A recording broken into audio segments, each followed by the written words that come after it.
चलिए, very good morning to all of you. और circle में next very important topic, angle between two circles. दो circle के बीच में आप एंगल कैसे निकालेंगे? आपने दो लाइन के बीच में एंगल पड़ा हुआ है, tan theta is equals to mod m1 minus m2 upon 1 plus m1 m2। ये दो लाइंस के बीच में एंगल के लिए फॉर्मूला है tan theta is equals to mod m1 minus m2 upon 1 plus m1 m2, where m1 m2 are the slopes of line. ये आपने स्ट्रेट लाइन के चैप्टर में पढ़ा था, एंगल बिटवीन टू लाइंस। अब अपन पढ़ते हैं एंगल बिटवीन टू सर्कल्स। और एंगल बिटवीन टू सर्कल्स के लिए आपको क्वेश्चन में केवल दो सर्कल दिए जाएंगे और आपको उन सर्कल्स के बीच में एंगल निकालना है। एक्चुअली डिफाइन ऐसे किया गया है,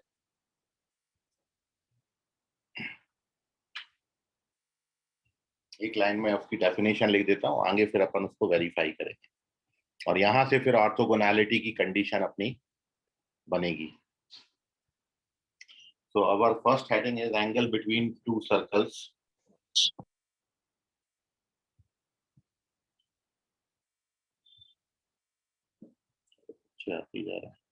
अक्षर राम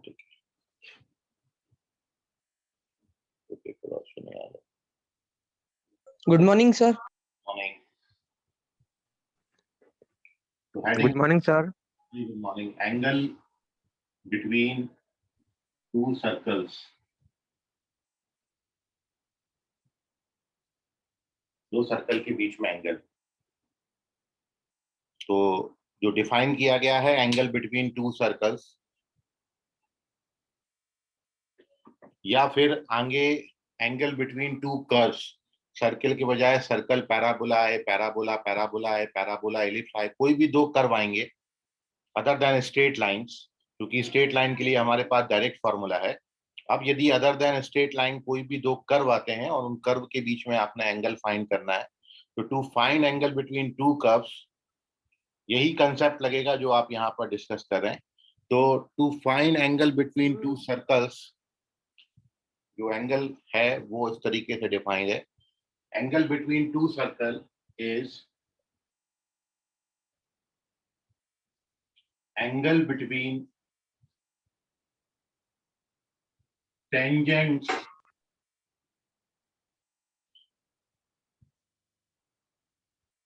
at their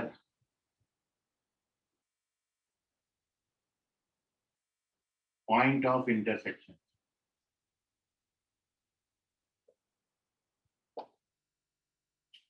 दो सर्कल के बीच में एंगल निकालने के लिए आप उन दोनों सर्कल का जो कॉमन पॉइंट ऑफ इंटरसेक्शन है, उस पॉइंट ऑफ इंटरसेक्शन पर दोनों सर्कल के टेंजेंट बनाइए। वो टेंजेंट्स के बीच में जो एंगल आएगा वही required angle between two curves होगा। मतलब जो बात आपने लिखी है उसको मैं डायग्राम में आपको बना के दिखाता हूँ। If you have to find angle between two circles,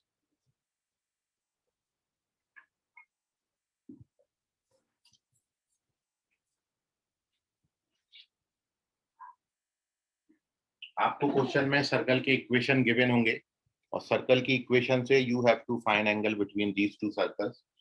तो सर्कल का इक्वेशन हम S1 इक्वल्स टू 0 और S2 इक्वल्स टू 0 ले लेते हैं।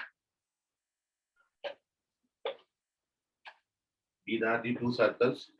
और आपको जो बोला है if you have to find angle between these two circles, तो first you find their common point of intersection. आप सबसे पहले इनका कॉमन पॉइंट ऑफ इंटरसेक्शन ये निकालेंगे P।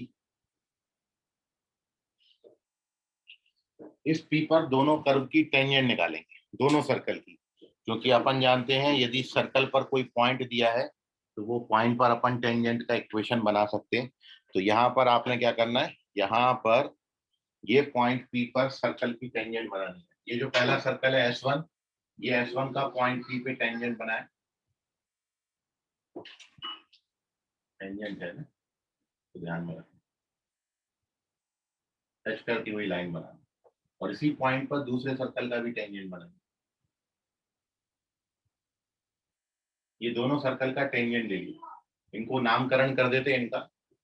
ये पहला टेंजेंट जो है लाइन, ये ए डैश ले लिया,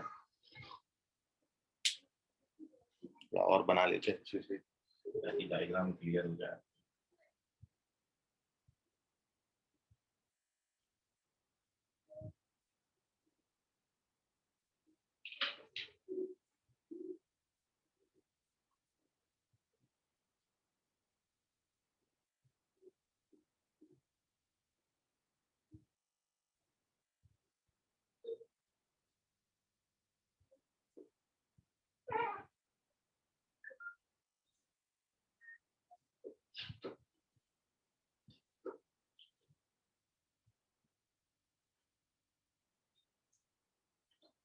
तो ये पॉइंट ऑफ इंटरसेक्शन निकालना, ये पॉइंट ऑफ इंटरसेक्शन पर दो टेंजेंट बनाएंगे और इन टेंजेंट्स के बीच में एंगल जो होगा वही रिक्वायर्ड एंगल होगा। लेकिन अब इतने कंसेप्ट है, चूंकि आप यदि इतना करने भी जाओगे ना तो बहुत लेंदी होगा, क्योंकि सबसे पहले दोनों सर्कल को आपने सॉल्व करना है साइमल्टेनियसली, जैसे आप दो लाइन को सॉल्व करते थे।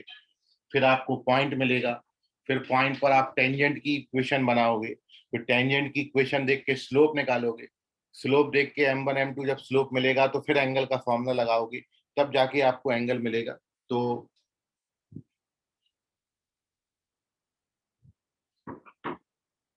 बहुत लेंदी है प्रोसीजर, इतना करने में वक्त भी लगता है। तो अपन एक डायरेक्ट फॉर्मूला यहाँ पर बना रहे हैं। If you have to find angle between these two tangents, यदि आप ये दो टेंजेंट्स के बीच में एंगल निकालना चाहते हैं तो हम ये मान लेते हैं कि angle between these two curves is alpha. इन दोनों लाइनों के बीच में ये जो एंगल है ये एंगल हमारा अल्फा।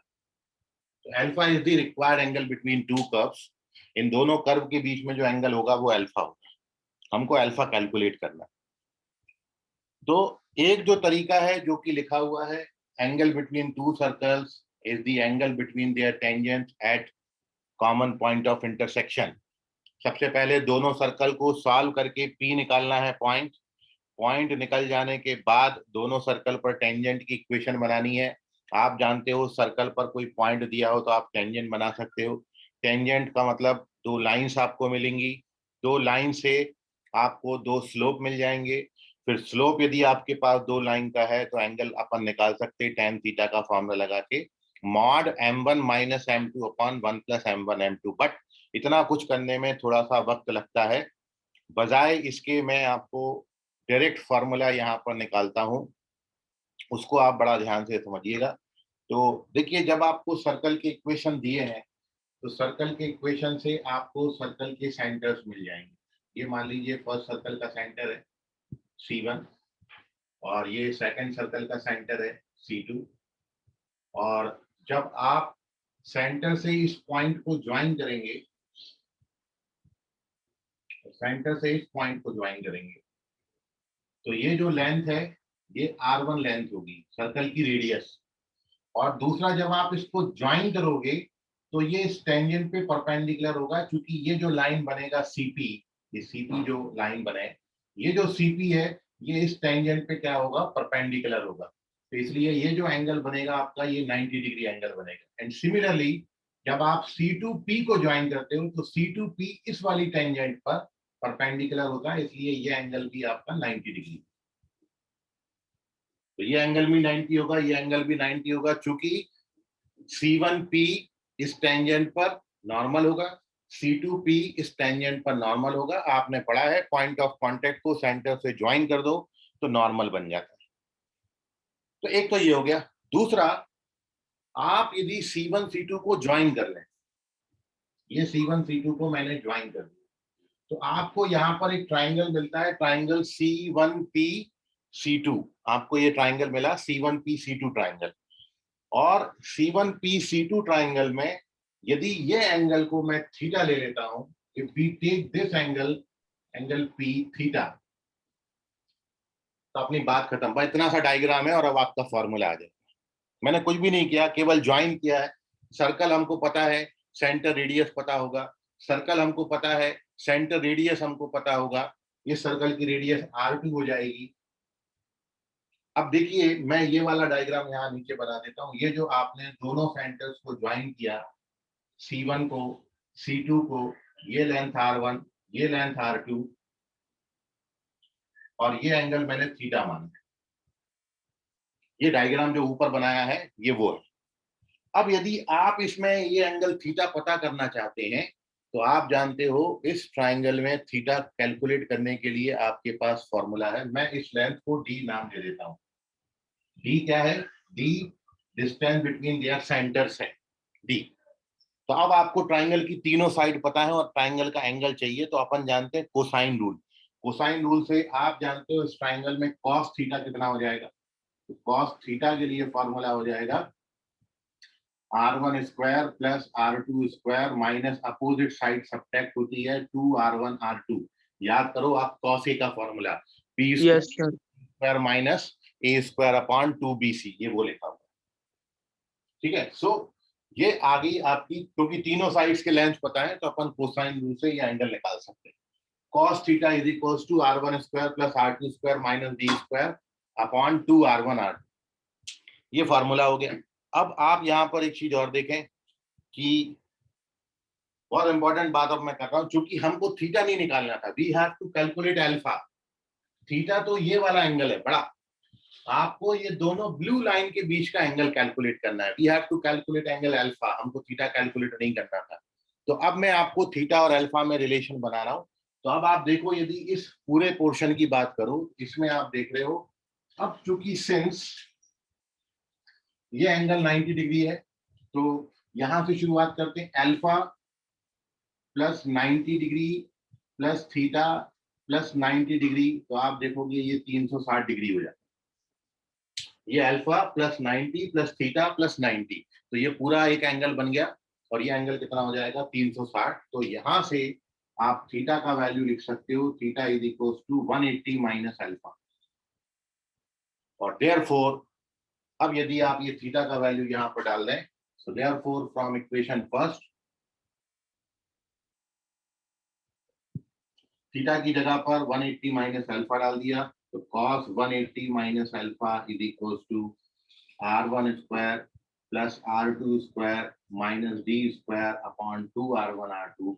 और आप जानते हो cos 180 minus theta, cos theta होता है माइनस का, सेकंड क्वाड्रेंट में है इसलिए नेगेटिव आएगा, सेकंड क्वाड्रेंट में cos नेगेटिव होता है, तो ये माइनस ऑफ cos अल्फा के बराबर हो जाए। तो मैं ऐसा लिख देता हूँ, cos 180 माइनस अल्फा, जिसको आप माइनस cos अल्फा लिख सकते हो, and this is our formula for calculating angle minus cos alpha. या फिर आप ऐसा करो कि माइनस साइन से बोथ साइड मल्टीप्लाई कर दो, तो ये आ गया डायरेक्ट फॉर्मूला निकल के आपके पास कि cos अल्फा बराबर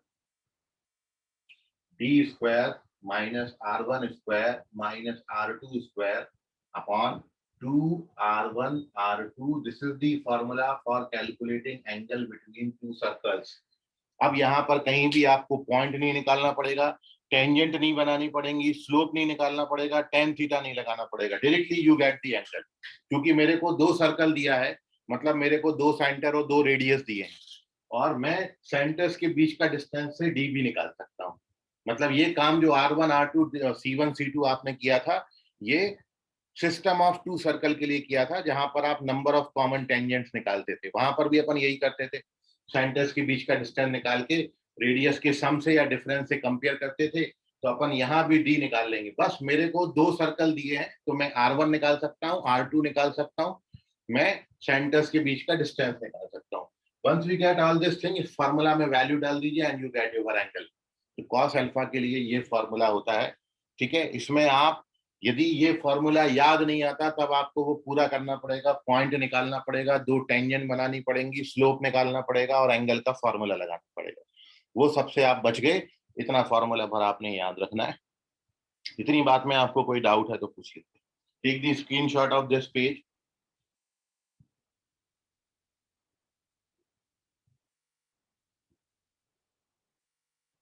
सो इधर एक्यूट और ऑब्ट्यूज के कोई अलग कंडीशन बनेंगे कि इससे निकल तो जाएंगे? अपने आप एडजस्ट करेगा, चाहे एक्यूट बने चाहे ऑब्ट्यूज, कॉस अपने आप एडजस्ट कर लेगा।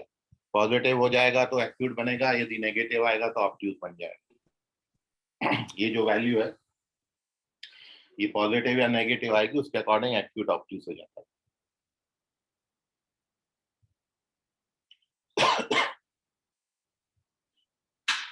तो ओवरऑल इतनी सी बात, यदि आप पूरे बोर्ड पे देखें तो इतना बस फॉर्मूला आपका काम का है। चूंकि मेरे को दो सर्कल दिए जाएंगे तो मेरे को सेंटर और रेडियस मैं निकालता हूं, मैं जानता हूं निकालना। तो हम सेंटर और रेडियस निकाल लेंगे, and once we get the centre and radius, इस फॉर्मूला में वैल्यू डाल दो and you get the angle. चलिए तो अब आगे चलते हैं, इसमें थोड़ी सी कहानी को और आगे बढ़ाते हैं। तो जैसा मैंने आपको बोला था कि यदि angle between two lines becomes 90 degree, तो लाइंस को अपन परपेंडिकुलर लाइन बोलते हैं। लेकिन जब दो कर्व एक दूसरे को 90 डिग्री पे इंटरसेक्ट करेंगे तो कभी भी परपेंडिकुलर कर्व नहीं बोला जाता। कहीं भी आप नहीं पढ़ोगे परपेंडिकुलर सर्कल या परपेंडिकुलर पैराबोला, या circle is perpendicular to parabola. Perpendicular word केवल ट्राइंगल के लिए सॉरी, परपेंडिकुलर वर्ड केवल स्ट्रेट लाइन के लिए यूज करते हैं। आप कर्व के लिए, जब भी कर्व का मतलब सर्कल, पैराबोला, एलिप्स, हाइपरबोला, मतलब second degree equation, second degree equation को कर्व बोलेंगे। तो कर्व जब भी एक दूसरे को 90 डिग्री पे इंटरसेक्ट करेंगे तो हम उनको ऑर्थोगोनल कर्व बोलेंगे। तो अब इसके बाद अगली जो लाइन मैं लिख रहा हूं, दूसरा पॉइंट, दूसरा पेज।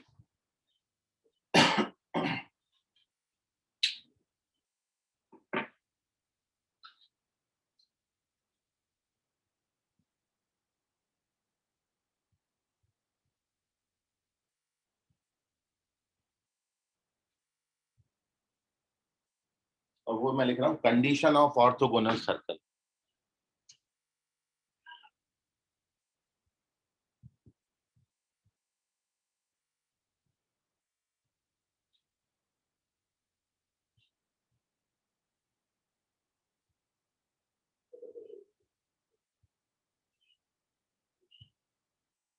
तो इसमें ऐसा है कि if circles intersect each other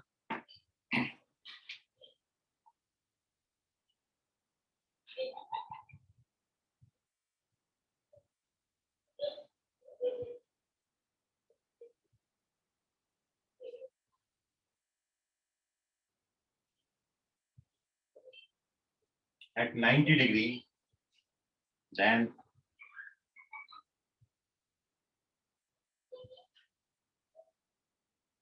they are said to be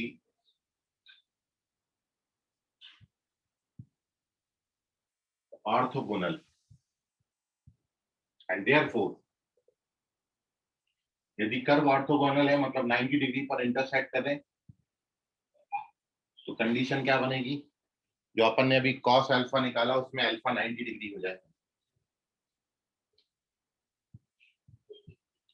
मतलब क्या हो जाएगा? cos 90 degree is equal to ये वाला formula, D square minus r1 square minus r2 square upon 2 r1 r2,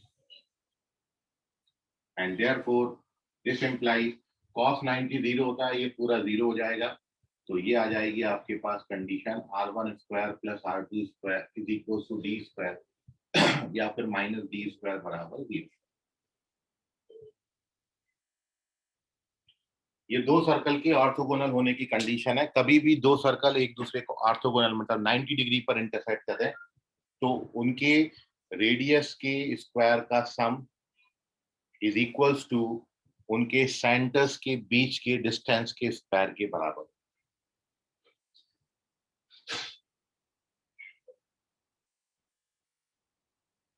ये पाइथागोरस भी आप बोल सकते हो। r1 square plus r2 square बराबर डी स्क्वायर आ गया, sum of square of two side is equal to the third square of the third side. तो ये आपका राइट एंगल ट्राइंगल में पाइथागोरस थ्योरम है, पाइथागोरस, इसलिए राइट एंगल ट्राइंगल बनेगा डी। क्या क्या बोले कुणाल? सर और एक बार बताइए ना, यहाँ पे मेरे इधर नेटवर्क इशू हो गया था।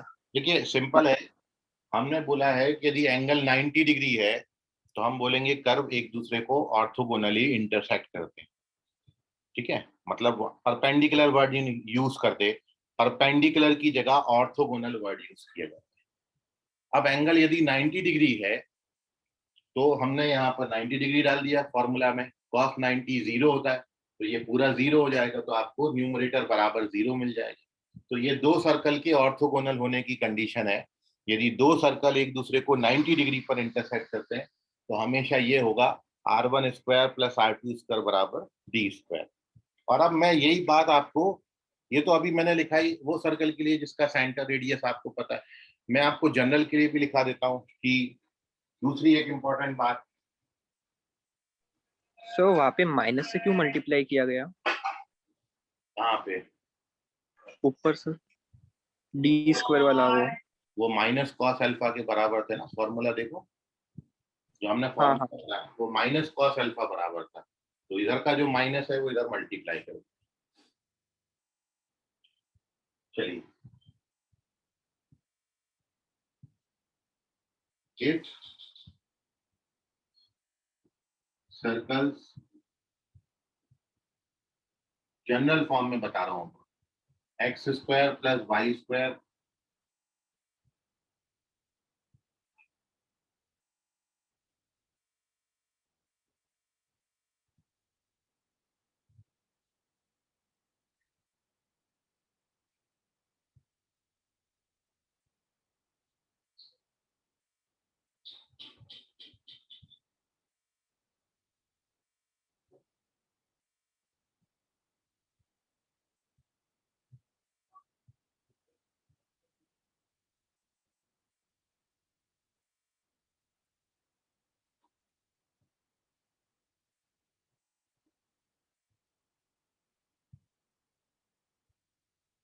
ये डायरेक्ट जनरल इक्वेशंस के लिए, सर्कल के यदि इक्वेशन जनरल है तो उसके लिए डायरेक्ट आपको कंडीशन बना दी। ये कंडीशन इसी से आती है। मैं अभी वेरीफाई कर रहा हूँ अगले पेज पे, आप इसका स्क्रीनशॉट ले लें।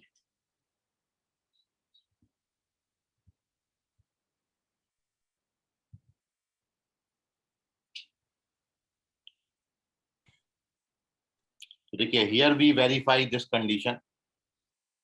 मतलब ये दो बातें हैं, जब भी सेंटर और रेडियस पता है तो ये लगा दो। यदि जनरल इक्वेशन है तो फिर मैं आपको इससे ही बचा लिया कि आप इसका सेंटर और इसका रेडियस मत निकालो, इसका सेंटर इसका रेडियस मत निकालो, आप डायरेक्ट ये भी कंडीशन लगा सकते हो। मतलब इसी कंडीशन से ये वाली कंडीशन बनती है। तो अपन वेरीफाई कर लेते हैं कैसे आई ये कंडीशन। आप बस ये दो बातें याद रखो, सेंटर रेडियस डायरेक्ट डायरेक्ट पता है, सीधा लगा दो। और यदि आपको सेंटर रेडियस नहीं निकालना है इन सर्कल के लिए तो फिर आप ये कंडीशन लगा सकते हैं। लेकिन याद रखें, ये कंडीशन ऑफ ऑर्थोगोनैलिटी, दो सर्कल एक दूसरे को 90 डिग्री पर इंटरसेक्ट करेंगे उसके लिए कंडीशन है। तो पहले मैं इसको वेरीफाई कर रहा हूँ, फिर एक क्वेश्चन आपको दे रहा हूँ ताकि और आपका ये चीज पक्का हो जाए। तीन बातें हमने पढ़ी।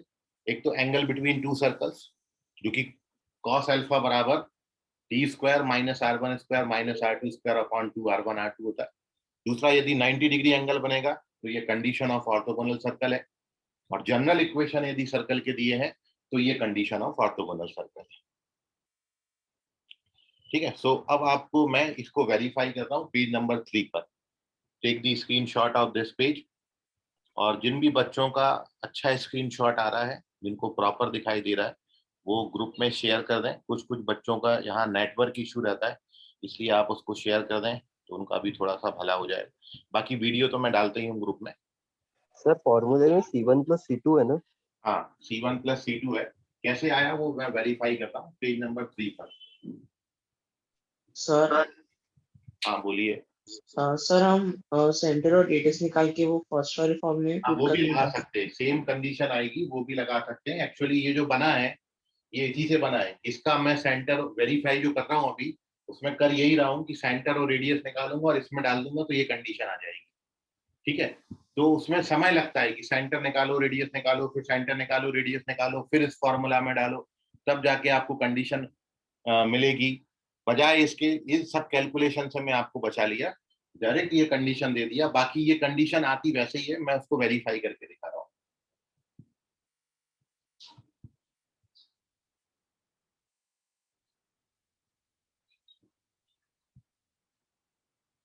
तो हमारे पास कंडीशन ये है, मैं इस कंडीशन को वेरीफाई कर रहा हूँ जनरल फॉर्म के लिए। तो वेरिफिकेशन है,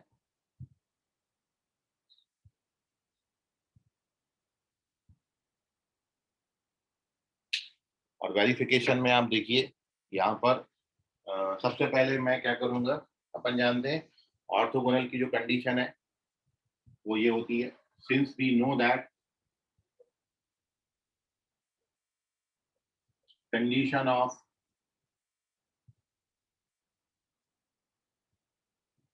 ऑर्थोगोनल सर्कल्स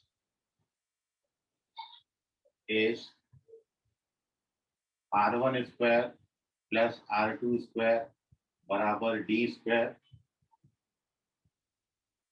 वेयर D उनके सेंटर्स के बीच का डिस्टेंस। ये अपन जानते हैं, इक्वेशन फर्स्ट हो गया। अब आप यदि ये दो सर्कल की बात करें, नाउ फर्स्ट सर्कल का जो सेंटर है C1 नाम दे देते हैं उसको, ये माइनस G1 माइनस F1 आएगा, माइनस G माइनस F होता है। और फर्स्ट सर्कल की radius G1 square plus F1 square minus C, G1 square plus F1 square minus C है, C1। दूसरा सर्कल आप ले लो, उस सर्कल के लिए centre minus G2 minus F2 है, और दूसरे सर्कल का ही radius square root over G2 square plus F2 square minus C2। तो फ्रॉम इक्वेशन, और साथ में अपन C1 C2 भी निकाल लेते हैं, D भी कैलकुलेट कर लेते हैं, ठीक है। D कैलकुलेट कर लीजिए, सेंटर्स के बीच का distance, and also distance between their centres C1 C2, जिसको अपन ने D बोला है। तो डिस्टेंस फॉर्मूला लगाएंगे तो ये आएगा माइनस G1 प्लस G2, ऐसा लिखो, x1 माइनस x2 का स्क्वायर प्लस y1 माइनस y2 का square. Now when we open the bracket, जब अपन ब्रैकेट ओपन करेंगे इसका, पूरा सिंपलीफाई करने के बाद ये आपको मिलेगा G1 square plus G2 square plus F1 square plus F2 square minus 2 G1 G2 minus 2 F1 F2। So now we have सारी बातें, हमारे पास D भी है, हमारे पास R1 R2 भी है, तो ये इक्वेशन फर्स्ट में डाल दीजिए। तो now from equation first, R1 का स्क्वायर मतलब G1 square plus F1 square minus C1 plus R2 का square G2 square plus F2 square minus C2 is equals to D square करेंगे तो ये आएगा G1 square plus G2 square plus F1 square plus F2 square minus 2 G1 G2 minus 2 F1। अब आप देख रहे हैं ये G1 square F1 square G2 square F2 square G1 square G2 square F1, ये कट जाते हैं। बाकी जो बचा वो कंडीशन है, ये इधर ला लीजिए, 2 G1 G2 2 F1 F2 बराबर C1 प्लस C2, या फिर आप इसको लिख सकते हैं 2 कॉमन लेके G1 G2 plus F1 F2 is equals to C1 plus C2, और इस तरीके से ये हमारी कंडीशन हो गई वैलिड। तो डायरेक्ट कंडीशन डाल दोगे तो आ जाता है। इतना प्रोसीजर आपका बच जाएगा यदि आप इसको डायरेक्ट याद रखेंगे, क्योंकि सेंटर निकालना, रेडियस निकालना, फिर वो कंडीशन में डालना, उसी सब से ये फॉर्मूला बनाया गया है। तो आप डायरेक्टली याद रखें, जनरल के लिए एक कंडीशन है, और जब सेंटर रेडियस दिया जाएगा तो फिर ये कंडीशन है। ये दो सर्कल के ऑर्थोगोनल होने का कंडीशन है। Take the screenshot of this, and now here we discuss one question based upon it. Orthogonality पर बेस्ड एक मैं आपको क्वेश्चन बता रहा हूँ, ट्राई करिए आप उसको। इसका स्क्रीनशॉट ले लें प्रॉपर और ग्रुप में शेयर कर दें, जो भी अच्छा स्क्रीनशॉट ले पा रहे हैं। Moving on to page number 4।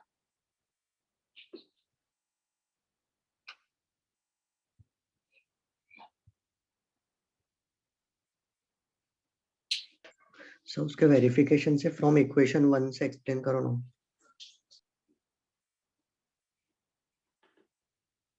Equation 1 में केवल वैल्यू डाली है, R1 की, R2 की और D की। ये R1 की वैल्यू डाल दी यहाँ पर, ठीक है। R1 स्क्वायर है तो R1 हमारा ये है, इसका स्क्वायर करोगे तो रूट हट जाएगा। ये R1 स्क्वायर हो गया, ये R2 स्क्वायर हो गया, और ये D स्क्वायर हो गया। उसके बाद सब कैंसिल कर दिए। हाँ बोलिए सर, अगर सर्कल की दो इक्वेशन दी रहे और उसका एंगल फाइंड करना है तो फिर हमें कैसे पता चलेगा कि ऑर्थोगोनल सर्कल है? हाँ, क्वेश्चन में दिया जाता है ऑर्थोगोनल सर्कल है, और यदि आप एंगल निकालोगे तो 90 डिग्री आ जाएगा, तो फिर अपन बोलेंगे कि ऑर्थोगोनल। एंगल तो कैलकुलेट करोगे ना, उसके लिए फॉर्मूला तो बताया ना। हाँ अब तो सर। एंगल कैलकुलेट किया, 90 आ गया तो ऑर्थोगोनल सर्कल है, और ऑर्थोगोनल दिया है तो 90 डिग्री एंगल होगा। नोट कर लो उसे। और कोई क्वेरी डाउट है आपका, पूछ लीजिए उसको। चलिए, so here we discuss one question based upon this. इस पर बेस्ड अपन एक क्वेश्चन करते हैं। आगे जो एक और अपन इसके बाद कंसेप्ट पढ़ेंगे, अगेन वेरी इंपॉर्टेंट कंसेप्ट। देखिए, सारी बातें बड़ी इंपॉर्टेंट है, और आगे आपको ये पैराबोला, इलिप्स और हाइपरबोला तक मदद करने वाली है, इसलिए ध्यान से समझते जाइएगा सब।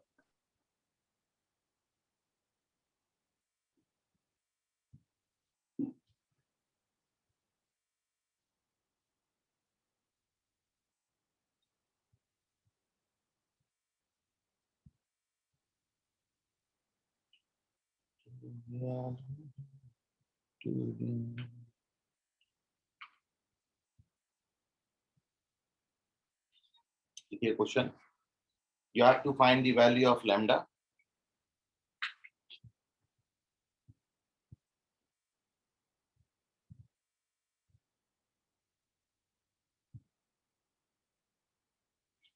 for which circles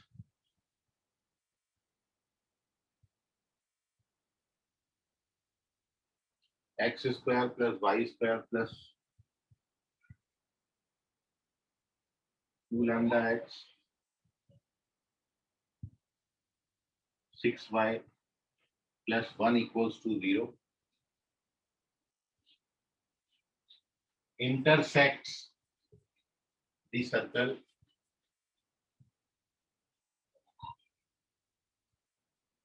x square plus y square plus 4x plus 2y equals to 0 orthogonally.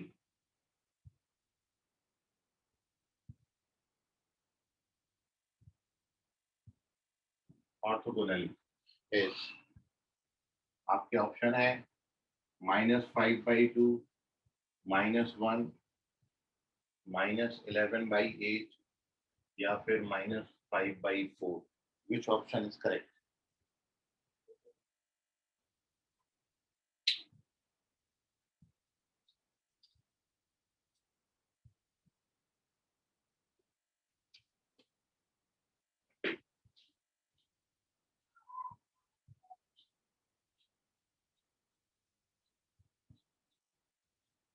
यदि ये सर्कल एक दूसरे को 90 डिग्री पर इंटरसेक्ट कर रहे हैं, ऑर्थोगोनली इंटरसेक्ट कर रहे हैं, तो आपको बताना है लैम्डा का वैल्यू क्या हो। मानसी चेक करें अपना आंसर।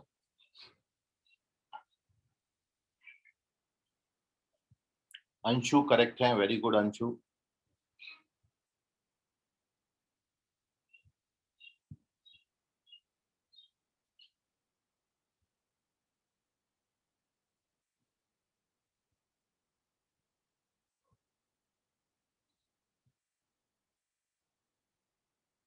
मयूर करेक्ट।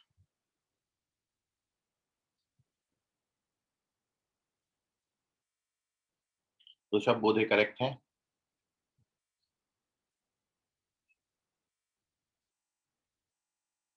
प्रणव इंग्ले चेक करें, इंग्ले जी मेंशन कर रहे हो। आर्यन गणवीर करेक्ट है, वेरी गुड।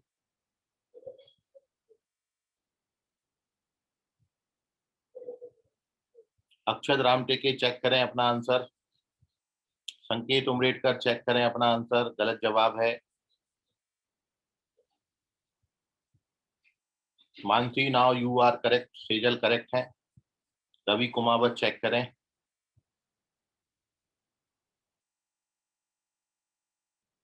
अरमान करेक्ट है। अभिषेक बहादुर चेक करें, अभिषेक यादव भी चेक करें।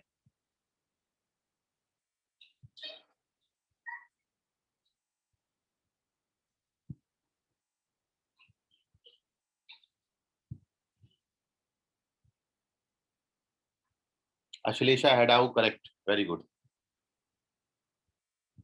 अक्षत राम टेके करेक्ट है। रोशन पटेल करेक्ट है, तेज प्रताप सिंह चेक करें, सुजल चेक करें, अन्वेषा हेडाउ करेक्ट, कुणाल करेक्ट।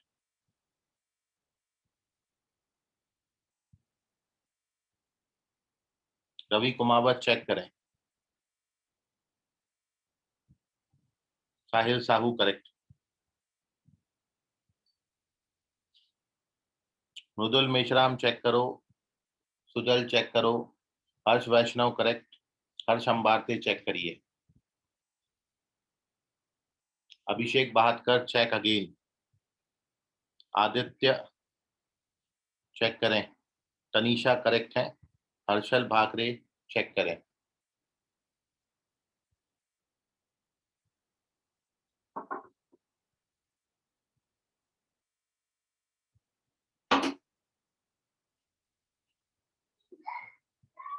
भुवन पाटिल करेक्ट, उसमें वो फंसा देना। नुमान रजा चेक करें, वैष्णव चेक करें,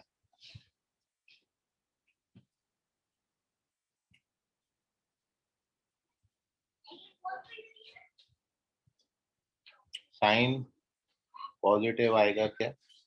नहीं, पॉजिटिव क्यों आएगा? हर्षल भाकरे करेक्ट है अभी। अर्थव चेक करें। चलिए, so here we discuss the solution। अब आप आंसर मत पोस्ट करें, देख लीजिए कहाँ पर रॉन्ग हो रहा है आपका। फॉर्मूला में बस वैल्यू पर डालना है, देख लीजिए। अनुराग खरे करेक्ट है, very good Anurag. So now here we discuss the solution of this question. कुछ बच्चों का या बहुत से बच्चों का जो है 50-50% है, 50% का सही हो गया, 50% का गलत हो गया। तो देख लें अभी करेक्ट आंसर फोर्थ ऑप्शन है इसका, -5/4 वैल्यू आती है। आंसर मत करें प्लीज, 5/4 माइनस का करेक्ट है। And now the solution is, अपन जानते हैं कंडीशन होती है 2G1G2 + 2F1F2 = C1+C2। तो यदि आप, ये कंडीशन है ऑर्थोगोनैलिटी की, twice of G1G2 + F1F2 = C1+C2। so now we will put up the values। G1 की जगह पर लैम्डा है, G2 की जगह पर 2 है, F1 की जगह पर 6 है, सॉरी F1 3 है और F2 1 है, बराबर C1+C2। C1 का वैल्यू यहाँ पर 1 है और C2 0। So when you calculate this, so this is 4 lambda plus 6 is equals to 1. This implies 4 lambda is equals to -5 and therefore the value of lambda is -5/4। केवल value डालनी है condition में, condition याद होगा तो गलत होने का सवाल ही नहीं है। स्क्रीनशॉट ले लें, कोई डाउट है अभी भी तो पूछ लें आप। हमेशा सर्कल स्टैंडर्ड फॉर्म से कंपेयर करें। स्टैंडर्ड फॉर्म है x² y² 2gx 2fy + c, उससे कंपेयर किया जाता है। G1 G2 F1 F2 C1 C2 सब वहीं से मिल जाएंगे। 6 अननोन है, ये 6 के 6 वैल्यूज यहाँ पर दिए हैं, इनमें से किसी एक जगह अननोन डाल दिया, वो अननोन अपन को आराम से मिल जाता है फिर इस कंडीशन से। सर हाँ बोलिए। सर G1 G2 की जगह माइनस लैम्बडा इंटू -2 था, इसलिए 2 लैम्बडा है ना। सेंटर नहीं लिखना है, G1 G2 लिखना है, सेंटर -G -F होता है, ठीक है। Okay sir.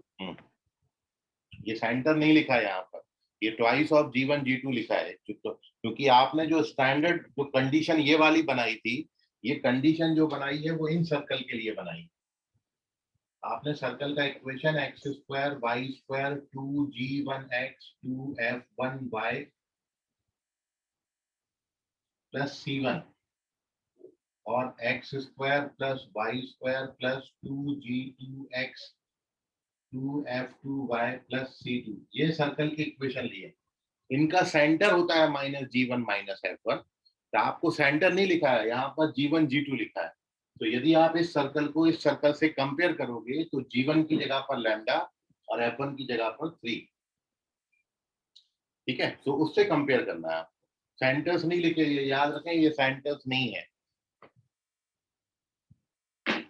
Okay sir. Screenshot लीजिए, चलते हैं आगे।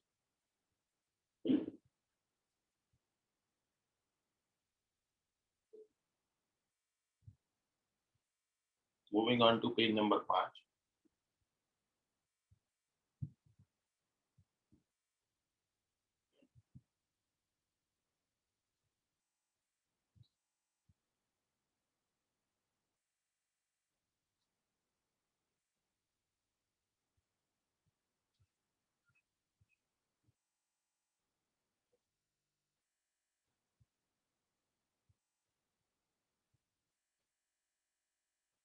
अब देखिए इसमें एक बहुत इंपॉर्टेंट बात आपसे कर रहा हूँ, और आगे आज भी और अगली कल की क्लास में भी ये चीज आपकी कंटिन्यू रहेगी।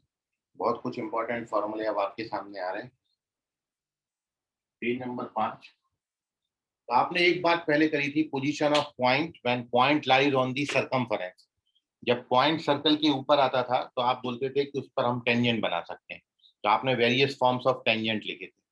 अब जब मैं सर्कल की बात कर रहा हूं तो सर्कल में आपने पोजीशन ऑफ पॉइंट में एक पोजीशन और पढ़ी थी कि जब पॉइंट सर्कल के बाहर लाई करे। मान लीजिए ये this is our point P x1, y1। इस पर मैं पिछली क्लास में भी डिस्कस कर चुका हूं। और ये पॉइंट जब आपको बाहर दिया होगा, सर्कल के बाहर दिया होगा, तो जब ये पॉइंट ऊपर था तो हमने उस पर एक टेंजेंट बनाई। लेकिन जब ये पॉइंट बाहर होगा, when point lies outside the circle, तो आपने इसमें एक बात देखी थी कि जब मैं इससे दो टेंजेंट बना सकता हूं सर्कल पर। टच करनी होगी।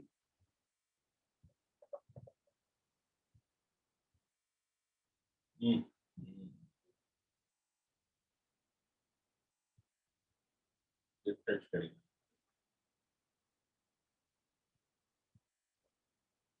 ये पहला टेंजेंट हो गया और this is our second tangent.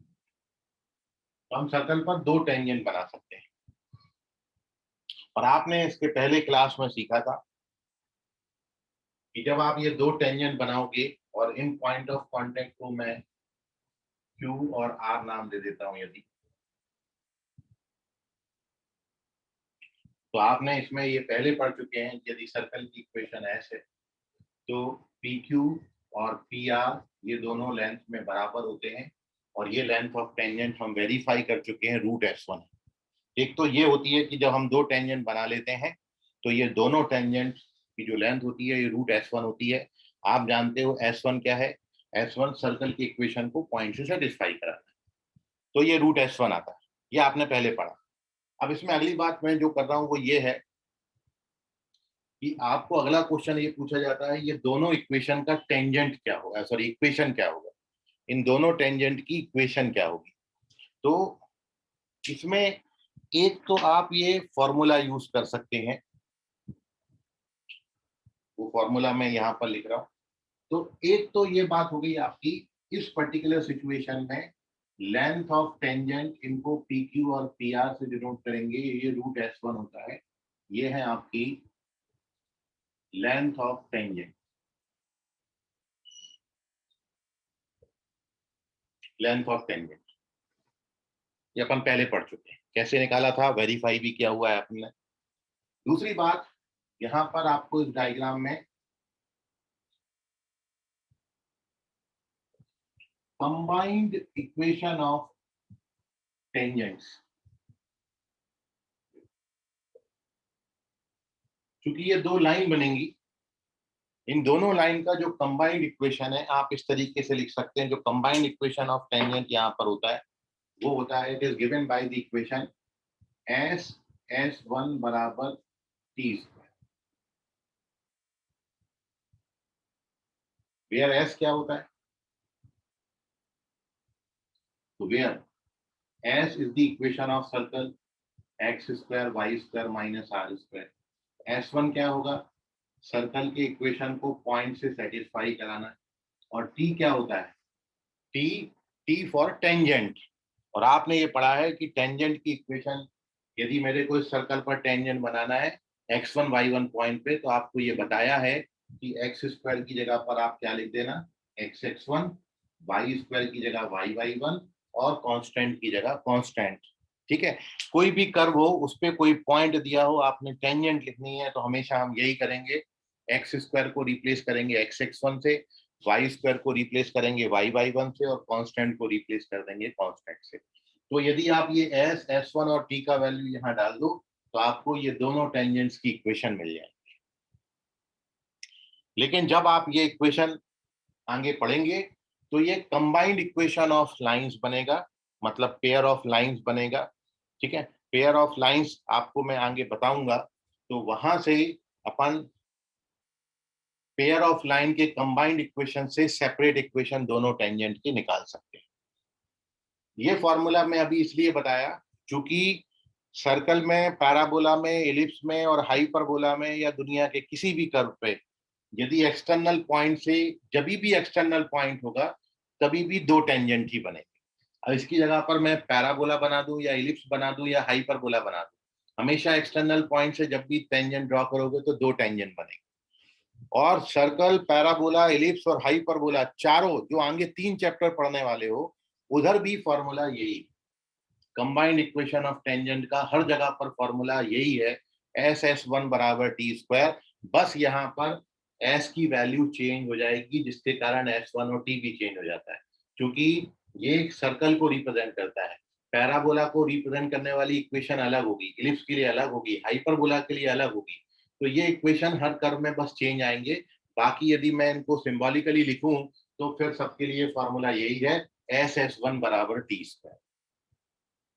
तो ये SS1 बराबर टी स्क्वायर पे मैं फर्दर और डिस्कशन करूंगा, लेकिन मैं आपको इस एक बात से भी बचा ले रहा हूं क्योंकि ये कैलकुलेशन वाइज थोड़ा सा लेंदी होगा।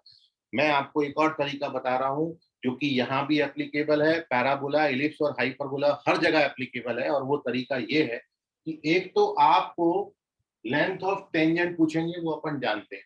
दूसरा, आपको ये टेंजेंट की इक्वेशन भी पूछी जाती है। अपन ने पहले पढ़ा था टेंजेंट का इक्वेशन जब पॉइंट सरकमफेरेंस पे था। अब मैं बात कर रहा हूँ टेंजेंट आपको तब निकालनी है जब पॉइंट बाहर लाई कर रहा हूँ, तब भी तो टेंजेंट बन रही है।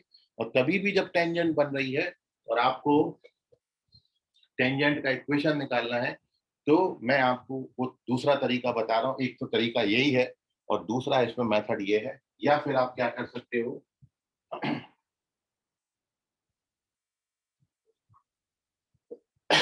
आप मान लो यहाँ पर कि टेंजेंट मतलब क्या, लाइन। लाइन की इक्वेशन के लिए हमको क्या बातें चाहिए, दो बातें चाहिए। एक तो लाइन पे पॉइंट चाहिए, दूसरा लाइन का स्लोप चाहिए। पॉइंट तो मेरे को पता ही है, मेरे को केवल क्या चाहिए, स्लोप। तो सबसे पहले आप इसमें जब भी एक्सटर्नल पॉइंट से दो टेंजेंट बनाए और दो टेंजेंट की इक्वेशन आपको निकालनी हो, तो आप इसमें ये प्रोसीजर फॉलो कर सकते हैं। इसकी जगह पर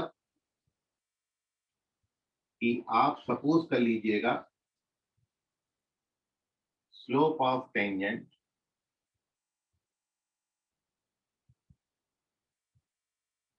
m, ये हमने मान लिया कि ये जो लाइन है इसका स्लोप m,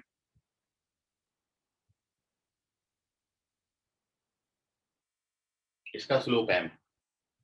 तो अब आपको पॉइंट भी मिल गया, स्लोप भी मिल गया। स्लोप अननोन रहेगा क्योंकि वो आपने माना x1 y1 तो क्वेश्चन में दिया होगा। तो देयरफॉर इक्वेशन ऑफ टेंजेंट क्या हो जाएगा, इक्वेशन ऑफ टेंजेंट हो जाएगा y माइनस y1 is equal two point slope formula line का, ये लाइन की इक्वेशन हो जाएगी। अब इसमें अननोन केवल क्या है, m अननोन है। तो अब ये m कैसे निकालेंगे, तो for finding m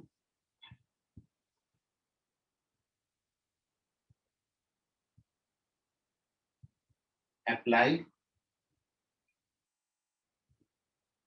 condition of tangency. अब m निकालने के लिए आपने ये पढ़ा है कि जब कोई लाइन किसी सर्कल को टच करती है तो क्या होता है, तो ये होता है कि सर्कल के सेंटर से लाइन पे परपेंडिकुलर ड्रॉ कर दो तो वो रेडियस के बराबर है। CP बराबर R होता है, CQ बराबर R होता है। तो इसकी हेल्प से वी गेट द स्लोप की वैल्यू। अब m जो भी आ जाए, m की दो वैल्यूज मिलेंगी क्योंकि क्वाड्रेटिक बनेगा और इसलिए ये दो लाइन को रिप्रेजेंट करते हैं। तो ये वो दूसरा तरीका है, ये हमेशा हर जगह यूज कर सकते हो, पैराबोला हो, एलिप्स हो और हाइपरबोला हो, कोई भी हो। मैं इसको यूटिलाइज करके बता रहा हूँ एक क्वेश्चन में आपको कि कैसे आप इस क्वेश्चन को करेंगे। ठीक है, सो आप पहले इसका स्क्रीनशॉट ले लीजिए। पहली बात तो आप जानते ही थे, दूसरी बात पे मैं डिस्कशन कर रहा हूँ एक क्वेश्चन, तो आपको और ज्यादा क्लियर हो जाएगा। और ये जो टॉपिक है इसको आगे भी हम कल की क्लास में भी कंटिन्यू करेंगे, क्योंकि इसमें करीबन ये पर्टिकुलर डायग्राम पे 7-8 पॉइंट हैं। अभी तो अपन दूसरे पॉइंट पे ही चल रहे हैं, बहुत सारी चीजें बनती हैं इसमें। इसमें ये भी बनेगा कि ये दोनों टेंजेंट के बीच में एंगल कितना होगा, फिर ये यदि दोनों को ज्वाइन कर दूं क्यू और आर को तो कॉर्ड ऑफ कॉन्टेक्ट बन जाएगी, उसकी इक्वेशन क्या होती है। फिर ये जो पी क्यू आर बनता है उसका एरिया कितना होगा, फिर पी क्यू आर का सर्कम सर्कल की इक्वेशन क्या होगी, फिर ये कॉर्ड ऑफ कॉन्टेक्ट की लेंथ कितनी होगी और area of triangle P Q R कितना होगा। बहुत सारे क्वेश्चन, 7-8 पॉइंट हैं। तो अभी अपन आगे बहुत डिस्कशन करने वाले हैं इस एक डायग्राम पे। पहली सिचुएशन में अपन ने लेंथ ऑफ टेंजेंट निकाले थे, दूसरे केस में अपन यहाँ पर इक्वेशन ऑफ टेंजेंट भी निकाल दे रहे हैं कि how we find their equations. ठीक है, तो एक क्वेश्चन अपन ले रहे हैं अगले पेज पर, पेज नंबर 6। सर सर हम ऐसा नहीं कर सकते क्या कि दोनों टेंजेंट के सेपरेट इक्वेशन निकाल कर ऐड कर दे? ऐड करने से क्या होगा, सॉल्व थोड़ी करना है। ऐड या सब्ट्रैक्ट तब करते हैं जब पॉइंट ऑफ इंटरसेक्शन निकालना हो। और कोई क्या पूछ रहा था? सर ये आपने इक्वेशन ऑफ टेंजेंट जो लिखे y माइनस y1 वाला, वहाँ पे बस सर m ही वेरिएबल है ना, मतलब उसकी वैल्यू नहीं पता ना।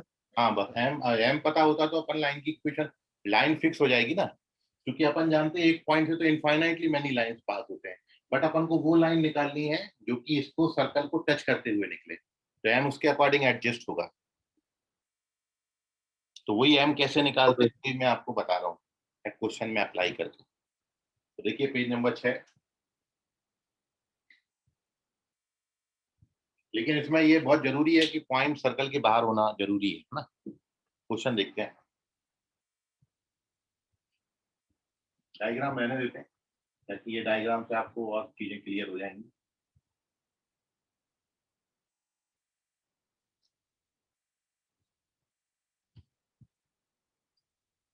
तो क्वेश्चन ये है कि find equation of tangents.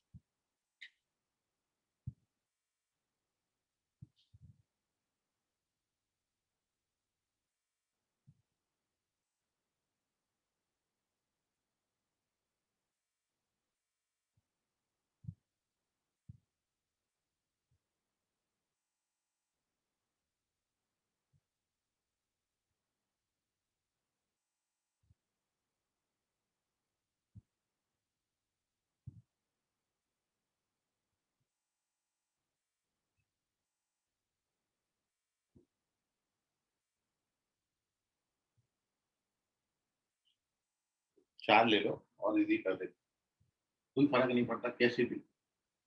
Sir हाँ बोलिए।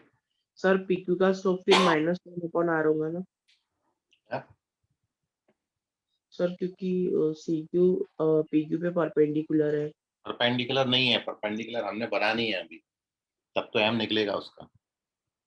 एम वैसा एडजस्ट किया जाएगा ताकि ये लाइन इसको टच करके निकले। यदि आप एम कुछ भी डालोगे तो वो सी क्यू के स्लोप पे डिपेंड करता है। अपन को क्यू नहीं पता है, अपन को केवल सेंटर पता है। क्यू पता होता तो अपन सी क्यू का वो निकाल देते क्या बोलते हैं, स्लोप, और सी क्यू के स्लोप से फिर पीएम। अपन को क्यू का कोऑर्डिनेट नहीं दिया है, केवल क्या दिया है, सर्कल दिया है और सर्कल के बाहर एक पॉइंट दिया है। ठीक है, पहली वाली पोजीशन अलग थी, उसमें ये पॉइंट ऊपर लाई कर रहा था इधर। चलिए, इसमें करना इतना ही पड़ेगा और कोई शॉर्टकट नहीं है उसका। तो ये है क्वेश्चन, मतलब अब आपके पास पोजीशन क्या है, अब आपके पास ये है सिचुएशन कि मेरे को ये पॉइंट दिया है 2,3 पे, ये वाला पॉइंट 2,3 आ गया। सर्कल की जो इक्वेशन है यहाँ पर वो x² + y² बराबर 4 दिया है। इसका मतलब हो गया सर्कल का सेंटर ओरिजिन पर आ गया और दूसरा सर्कल की जो रेडियस होगी वो 2 होगी। मेरे को ये दो टेंजेंट की इक्वेशन बतानी है, तो मैंने स्लोप माना है m। सो हमने ये मान लिया लेट, जो अभी मैंने आपको बताया था, इक्वेशन ऑफ टेंजेंट क्या, y माइनस y1 is equal to slope x minus x1, ये आपको बताया था अभी। पॉइंट स्लोप फॉर्मूला, m भर अननोन है, इसको अपन लाइन के स्टैंडर्ड फॉर्म में लिख लेते हैं। तो it can be written, open करेंगे तो क्या आएगा, mx, y को ट्रांसफर करेंगे तो -y और 3 - 2m बराबर 0। ये लाइन की स्टैंडर्ड फॉर्म आ गई, ax + by + c। अब ये लाइन टेंजेंट है, मतलब इस सर्कल को टच कर रही है, तो फिर सी क्यू बराबर जो है वो आर होगा, रेडियस के बराबर होगा। तो since line touches the circle, therefore CQ बराबर रेडियस R। तो 0 0 से इस पे ड्रॉ परपेंडिकुलर का लेंथ कितना आएगा 3 - 2m अपॉन √1 + m²। और ये कितने के बराबर होगा रेडियस, रेडियस कितना दिया है आपको 2 दिया है। नाउ इसको यहाँ मल्टीप्लाई करके स्क्वायरिंग बोथ साइड, तो 3 - 2m का square is equal to 4 times of 1 + m²। Now open the bracket, तो वी ग्रेट अगला स्टेप यहाँ से लिख देता हूँ। So 4m² 12m 9 is equal to 4m² + 4। और उसके बाद ये कैंसिल हो जाएंगे। 9 4 5 m बराबर कितना आ गया, कितना आया 5 12 5/12। तो 5/12 हो गया इसका स्लोप। तो अब आप स्लोप 5/12 ले लीजिए और कहाँ डाल देंगे, यहाँ पर डाल दीजिए 5/12। तो you get the equation of tangent. Sir second tangent के लिए स्लोप तो एक ही मिली। सेकंड टेंजेंट मेरे हिसाब से उसका या तो y एक्सिस के पैरेलल हो जाता है या x एक्सिस के पैरेलल। इसका एग्जैक्ट डायग्राम बनाना पड़ेगा। हर बारी ऐसा नहीं होगा, ये पर्टिकुलर केस मेरे सामने आ गया, मेरे को भी नहीं ध्यान में आ रहा। या हर बारी ऐसा नहीं होगा, क्योंकि जैसे मैं यदि ये सर्कल की रेडियस 3 ले लेता हूँ, यदि सर्कल का रेडियस 3 ले लोगे तब ये क्या बनेगा 9m² + 9, तब तो m में क्वाड्रेटिक बनेगा, ठीक है ना। तो अभी एक m खत्म हो गया, इसका मतलब ये है कि एक आधी टेंजेंट जो है वो y एक्सिस के पैरेलल हो जाएगी इस पॉइंट से। तो वो देखना पड़ेगा इसमें। सर आप एक बार वो स्लोप क्या बोले, हर बारी ऐसा नहीं होगा, क्योंकि वो तो सब रेडियस पे डिपेंड करेगा ना। रेडियस मैंने यहाँ पे 2 ले लिया सर्कल का सेंटर, और 2,3 से ही जो है वो पास भी हो रहा है। इसका एग्जैक्ट डायग्राम बना के देखना पड़ेगा, क्योंकि 2,3 पॉइंट जो है वो सर हाँ एक बार ये वाले m से पॉइंट ऑफ कांटेक्ट निकाल के देखो ना, फिर रेडियस से स्लोप देख लेंगे दोनों की। इसका पॉइंट ऑफ कांटेक्ट, जो दोनों टेंजेंट्स का पॉइंट ऑफ कांटेक्ट एक m से निकल सकता ना, दोनों का point of contact. Point of contact तो इसका निकलेगा ना, क्योंकि एक ही टेंजेंट मिल रही तो एक ही पॉइंट ऑफ कांटेक्ट देगा, 2 पॉइंट ऑफ कांटेक्ट नहीं देंगे। वो जो पॉइंट ऑफ कांटेक्ट लिखा था वो तब था जब लाइन आपको टच कर रही है और y बराबर mx + c के फॉर्म में दे रखी है, तब अपन उसमें 2 साइन लगा देते प्लस और माइनस अल्टरनेट। तो सर यहाँ पे अपन लाइन को वो उस फॉर्म में नहीं लिख सकते क्या? नहीं नहीं, देखो इसमें ज्यादा कंफ्यूज, मैं आपको जो बोला ना एग्जैक्ट डायग्राम बनाने से आपको समझ में आ जाएगा। दूसरा, यदि आपको बिल्कुल ही मुश्किल से हटना है तो आप ये यहाँ पर रेडियस कितना कर दो 3, मतलब यहाँ पर 9 कर दो, ये 3 हो जाता है। ये 3 हो जाएगा तो फिर कहाँ गया, इसको 3 से इक्वेट करोगे तो ये आपका 9m² + 9 हो जाएगा। तब आप देखोगे कि ये 9m² + 9 आएगा तो m में क्वाड्रेटिक देगा। m में क्वाड्रेटिक देगा तो m की 2 वैल्यूज आएंगी, तो उसमें बिल्कुल आप परेशान होने की बात नहीं कर, क्योंकि आप इसका एग्जैक्ट डायग्राम प्लॉट करो जब रेडियस 0 0 सॉरी सेंटर 0 0 होगा और रेडियस 2 होगा, और साथ में ये 2,3 पॉइंट उस पर प्लॉट करो, तो 2,3 पॉइंट जो है वो एक्चुअली आता ऐसा है कि उसमें एक जो टेंजेंट है वो पैरेलल टू x एक्सिस हो जाती है, इसलिए वो दे नहीं रहा है यहाँ पर, क्योंकि m का स्लोप वहां पर 0 हो जाता है। y बराबर 3 मिलेगी एक है, मतलब इसको एग्जैक्ट अभी इसको नोट कर लो, मैं एग्जैक्ट डायग्राम बनाता हूँ, इसको आपको ध्यान में आ जाएगा। ठीक है, ये सिचुएशन बनती तब है, मैं वो भी क्लियर कर देता हूँ। और आप इस क्वेश्चन में हर बारी ऐसा नहीं होगा, इस बारी क्यों हो गया, क्योंकि पर्टिकुलर केस बन गया ये उसका, और मैं आपको इसकी एग्जैक्ट सिचुएशन बनाता हूँ। देखो पेज नंबर 7 पे अपन चल, इसका स्क्रीनशॉट लेके रखो। ये 5/12 इधर डाल देना, लाइन बन जाएगी। ये है पेज नंबर 7।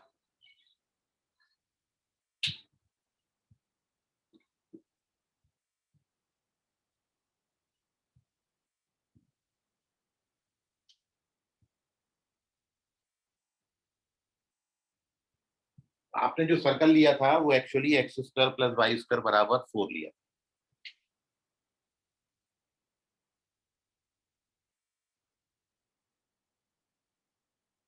ये एक्स एक्सिस वाई, ये सर्कल का सेंटर 0 0 पे लिया, ये सर्कल की रेडियस 2 थी, तो ये 2, 0 हो गया।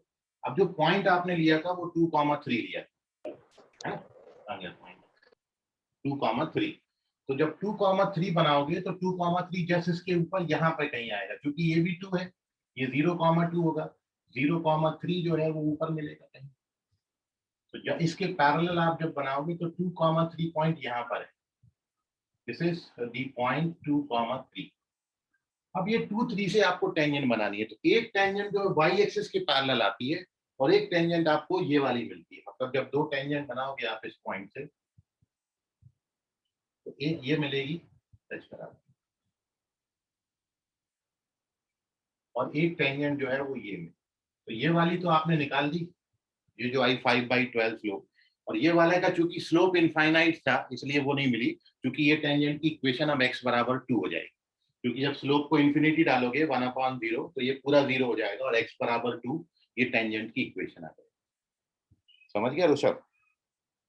हाँ सर समझ गया। हाँ, तो वो डिपेंड करता है पोजीशन पे, हर बार ही ऐसा नहीं होगा, आपको मैक्सिमम 99% केसेस में एम में क्वाड्रेटिक बनेगा, लेकिन जब सिचुएशन ऐसी आएगी जब टेंजेंट लाइन एक्स एक्सिस के पैरेलल बन रही हो या फिर वाई एक्सिस के पैरेलल हो गई हो, तो उस एक केस में आपको फिर एम में एक लीनियर इक्वेशन मिलेगा। तब आपको जो दूसरा वाला टेंजेंट है उसमें ये देखना पड़ेगा कि दूसरे वाले का जो स्लोप है वो 0 आ रहा है कि इन्फिनिटी आ रहा है, क्योंकि 0 आएगा स्लोप तो फिर वो एक्स एक्सिस के पैरेलल टेंजेंट बनेगी, क्योंकि दो सिचुएशन यहाँ पे बनती हैं जब ये लाइन आपको मिलेंगी जो एक्स एक्सिस के पैरेलल होंगी, तो जब ऐसे दो मिलेंगे तो ये वाई एक्सिस के पैरेलल होंगे। तो टोटल जितने भी टेंजेंट्स हैं उसमें से ये 4 केसेस को छोड़ के, 2 एक्स एक्सिस के पैरेलल, 2 वाई एक्सिस को पैरेलल छोड़ के, बाकी आपको हमेशा एम में क्वाड्रेटिक ही मिलेगा। और यदि एम में क्वाड्रेटिक वाला टर्म कट गया तब ये समझ लीजिए कि एक आधी जो टेंजेंट है वो एक्स एक्सिस के या वाई एक्सिस के पैरेलल चली गई। ठीक है, बोलो सर साहिब। फिर दूसरी टेंजेंट की इक्वेशन x बराबर 0 आएंगे ना? एक्स बराबर 2 आएगी। हाँ सर भाई। ठीक है, सो आप यदि दूसरा टेंजेंट भी निकालना चाहते हो तो डायग्राम एग्जैक्ट प्लॉट कर देना। तो यहाँ पर दो टेंजेंट हमको मिल गई, एक ये टेंजेंट है जो कि 2, 3 से पास हो रही है और 5/12 स्लोप है, आप इक्वेशन निकाल लेना उसका, और दूसरा टेंजेंट इक्वेशन है x बराबर 2। ठीक है, सो सर x बराबर 2 की y is equal to 2। x बराबर 2। सर अगर कभी ऐसा जनरल फॉर्म दे दिया क्वेश्चन में तो फिर कैसे चेक करेंगे?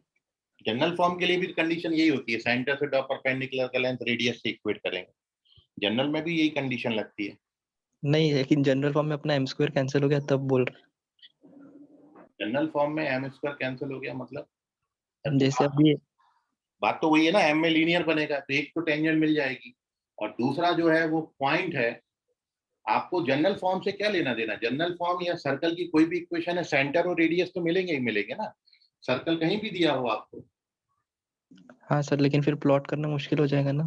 चाहे को प्लॉट सेंटर और रेडियस पता है तो सर्कल तो आप कभी भी प्लॉट कर सकते हो, प्लॉट करना क्यों मुश्किल होगा।